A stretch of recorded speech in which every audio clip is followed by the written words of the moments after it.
नींद नहीं आ रही फिर दवाई है, भूख नहीं लग रही फिर दवाई है, दर्द नहीं कम हो रहा फिर दवाई है, या डिप्रेशन अगर है तो फिर दवाइयाँ हैं। तो हमने सब चीज़ें जो है ना वो अपनी ग़िज़ा को जो है वो एक दवाई के तौर पर ही हमने बना लिया हुआ। तो इसलिए सबसे पहले तो ये जानना बहुत ज़्यादा ज़रूरी है, और उसमें ये हम शुरुआत अगर करें कि दवाइयाँ इतनी ज़्यादा क्यों हो रही हैं, तो उसकी सबसे जो पहली बुनियादी वजह है वो ये है कि शायद हमने, बल्कि यकीनन हमने अपनी सेहत का ख्याल रखना बंद कर दिया हुआ है। हम अपनी सेहत का ख्याल नहीं रखते हैं। हम सिर्फ जायके के लिए कुछ चीज़ें ले रहे होते हैं, ज़रूरत के तौर पर कुछ चीज़ें ले रहे होते हैं, लेकिन जो जिस्मानी सेहत को बहाल रखने के लिए हिफ़्ज़ान सेहत के मुताबिक कुछ ग़िज़ा होती है उसको हम नहीं ले रहे होते हैं। वही बीमारी फिर जब बिगड़ जाती है तो फिर बीमारी बिगड़ जाने के बाद डिप्रेशन बुनियादी तौर पर हम तिब में 3 हिस्सों पर तकसीम करते हैं। ये जो एंजाइटी, डिप्रेशन, दबाव, खौफ, वहशत, ये सारी चीज़ें जो आ रही होती हैं, इसकी बुनियादी तौर पर 3 किस्में जो है ना वो हम इनको डिवाइड करते हैं। पहला ये होता है कि ये जिस्मानी तौर पर किसी बीमारी के ज़ेरे असर बहुत ज़्यादा अरसा तक रहने के बाद, मतलब एक बीमारी है, बार बार इलाज करवाने के बाद वो ठीक नहीं हो रही है, तो फिर मरीज़ पर वही डिप्रेशन का सबब बन जाती है। मरीज़ समझता है कि मेरा पता नहीं कोई हल ही नहीं है, मेरा कोई इलाज ही नहीं है, या मैंने कभी ठीक होना ही नहीं है।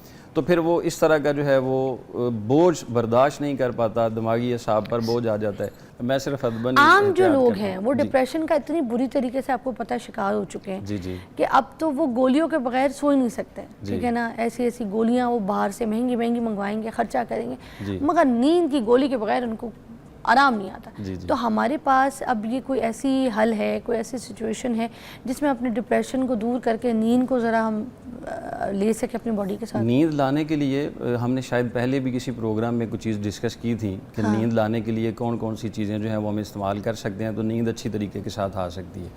अब नींद ना आने के कुछ असबाब हैं।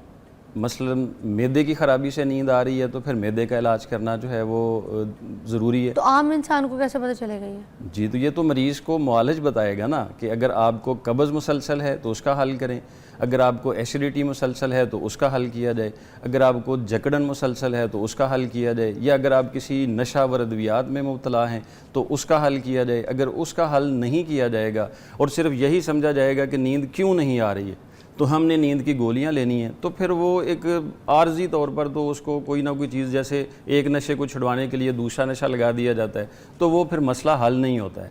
इलाज किसी भी बीमारी का उस वक्त तक तो मुमकिन हो ही नहीं सकता है जब तक कि ये मालूम ना हो सके। मतलब एक बंदा है, उसको दिमागी खुश्की है, दिमागी खुश्की की अलामात क्या क्या हो सकती हैं कि उनके सर पर हर वक्त भारीपन रह रहा है, उनकी आँखों पर दबाव रह रहा है, या उनके ज़ुबान में हलक में बात करते हुए खुश्की आ रही है, या ऐसा होता है कि उनके जो पेट के अंदर तनाव बहुत ज़्यादा महसूस हो रहा होता है। तो अगर इस तरह की पोजीशन होती है तो फिर हमें खुश्की को कम करने के लिए कुछ तर मगज़ियात ऐसे होते हैं, जैसे मैंने पिछले प्रोग्राम में बताया था कि खशखाश कुछ इस्तेमाल की जाती है, 1-2 चुटकी दूध में उबाल के वो अपने हल में लेनी चाहिए।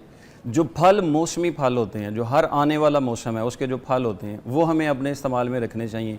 जो सब्ज़ियाँ हैं, हमें थोड़ी देर के लिए गोश्त से अवॉइड करके सब्ज़ी और गोश्त का एक मिक्सचर बना के, मतलब मिक्स चीज़ें बना के ये अपने इस्तेमाल में रखनी चाहिए। जितनी प्रोटीन और जितना आयरन हमारे जिस्म में मुनासिब मिकदार में पहुंचता रहेगा, हमें वो नींद का मसला जो है वो नहीं आएगा। अच्छा सर, पहले हम लोग जब छोटे होते थे, या पहले हमारी अम्मी अब्बू वाला जो टाइम था, पहले रात को नीम गरम दूध पीते थे तो टिका के सो जाते थे। अच्छा, जो दूध मैं बचपन से पीती आ रही हूँ वो है हल्का सा देसी घी डाल के, उसमें 2-3 इलायची डाल के, 2-3 दाने 5-6 दाने सौंफ के डाल के, उसमें थोड़ी सी हल्दी डाल के, ठीक है, उसके बाद फ़ौरन उसमें दूध डाल दिया, और दूध डालने के बाद उसमें थोड़ा सा अगर शक्कर गुड़ कुछ डालना है तो वो, वरना शहद डाल के दूध के अंदर तो घुमा फिरा के अच्छी तरीके से उसको पी जाना। तो बचपन से आज तक यही पी के आ रही हूँ। शुगर का डर नहीं होता था ना कि मैं शक्कर बढ़ाऊंगी तो शुगर बढ़ जाएगी, या मेरे लिए कोई और मसला हो जाएगा, तब ये वाले खौफ नहीं हुआ करते ऐसे ही। तो नींद उससे बड़ी आती थी, बिल्कुल सुकून से नींद आती है। और आप यकीन करें ऐसा रिएक्शन आता था कि आंखों के आगे धुल्लापन आ जाता था। हम कहते थे, बैठे बैठे हम कहते थे ये क्या हो गया। अम्मी ने अभी नीम गर्म दूध वो पिलाए थे, सर्दी हो या गर्मी, तो वो सुबह उठते तो ठीक, और रात भर हम पता है क्या करते थे, खेलते रहते थे। दिन भर हम फुटबॉल खेलते थे, स्पोर्ट्स करते थे। ये तो है पॉइंट, ये एक्टिविटी। अच्छा, आज के बच्चे कहाँ खेलते हैं? नहीं खेलते। वो मोबाइल पे खेलते हैं हाँ और बहुत ज़्यादा खेलते हैं। हाँ तो मोबाइल पे उनका जिस्म का कौन सा ऐसा आर्गन है कि जो एक्टिवेट हो रहा है? हाँ या तो दिमाग पर बोझ पड़ रहा है, तो या मेरे ख्याल आजकल के बच्चों का सिर्फ ये अंगूठा ही एक्टिव है, बाकी सारा जिस्म मफलूज हो अरे चुका वाह होगा। क्या बात की है। हाँ और कुछ भी नहीं काम कर रहा है। जो आप बात कर रहे हैं उसमें आपके लिए एक्सरसाइजिंग लाइफ के बहुत सारे चांसेस होते थे। हाँ अब सारा दिन एक्टिव होते थे, किसी हमसाये के घर के, अपने घर के, सीढ़ियों के ऊपर आना जाना, बाहर आना जाना, ये पूरी बॉडी की एक्टिविटी जो होती थी ये हमारे दौरान खून को बेहतर आप करती थी। बताएं, हर बात पे तो अम्मी को ऐसी, हम अम्मी के सामने आते थे तो शक्लें ना देखती थी अम्मी हमारी बच्चों की। 8 बच्चे थे, हम किसी को अम्मी फौरन बोलती थी जाओ दही लेके आओ। हम ये कहते थे सुबह दही आया है, शाम में दही आ रहा है, रात में दही है। थी कौन से दिमाग की दही है जो अम्मी हर वक्त ही मंगाती रहती। सिद्दीक साहब की कॉल शामिल करते हैं, फिर इस पे हम कंटिन्यू करेंगे बात। अस्सलाम वालेकुम जी। वालेकुम अस्सलाम। जी सिद्दीक साहब, क्या मसला है, क्या हुआ है? आपने मुझे ना काफी अर्से से ना हेपेटाइटिस है बी, ओए होए, अच्छा तो मैंने अंग्रेजी इलाज भी काफी करवाया है, तो 3-4 साल दवाई का खाता रहा हूँ। हाँ तो उसके बाद मुझे नॉट डिटेक्टेड हो गया, उसके बाद फिर डिटेक्टेड हो गया, तो डॉक्टर कह रहे हैं आपने सारी लाइफ दवाई खानी है। उम्र कितनी है? उम्र कितनी है आपकी? उम्र मेरी इस टाइम 45 है। ब्लड प्रेशर या शुगर तो और नहीं? ब्लड प्रेशर शुगर तो नहीं है आपको? नहीं वो कुछ नहीं है, बस मेरा कभी कभी खराब हो जाता है मेरा, और इसके लिए मुझे बहुत अच्छी सी दवाई बता दें, ये दवाई खा के तो मैं खाती हूँ। आंखों का या नाखून का रंग पीला तो नहीं हो रहा? आंखों का या नाखून का रंग पीला तो नहीं होता आपका? नहीं अभी तो नहीं, अभी तो ठीक है। छोटा पेशाब जो है वो बार बार तो नहीं आता है? बार बार यूरिन तो नहीं आता है आपको वॉशरूम? हाँ जी बिल्कुल ऐसी है, छोटा मुझे काफी आता है। अच्छा आप एक काम करें, आप सिर्फ बाज़ार से आंवले का मुरब्बा ले लें। अच्छा और कोशिश करें कि वो देसी हो, छोटे दानों वाला हो, बड़े दानों वाला ना हो। ये आप एक दाना सुबह खाली पेट और एक रात को सोते वक्त इस्तेमाल करें। और बाज़ार से ही मिल जाएगी, कासनी के बीज मिल जाएंगे, तुख्मे कासनी। ठीक है। और आपके इर्द गिर्द कहीं नीम का दरख्त लगा होगा?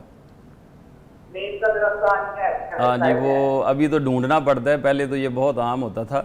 ये नीम के 5 पत्ते और तुख्मे काशनी का आधा चम्मच, ये आपको रात को 1 गिलास पानी में भिगो के रख दें और सुबह उठ के इसको मल के इसका पानी पी लें। अल्लाह के फजलो करम के साथ कुछ दिनों में आपको काफ़ी सारा फाका हो जाएगा। फर्दन जो है वो ये चेक करवा के देखा जाता है कि ये रिपोर्ट्स में किस हद तक मसला है, तो फिर उसका मुकम्मल इलाज करवाया जाता है।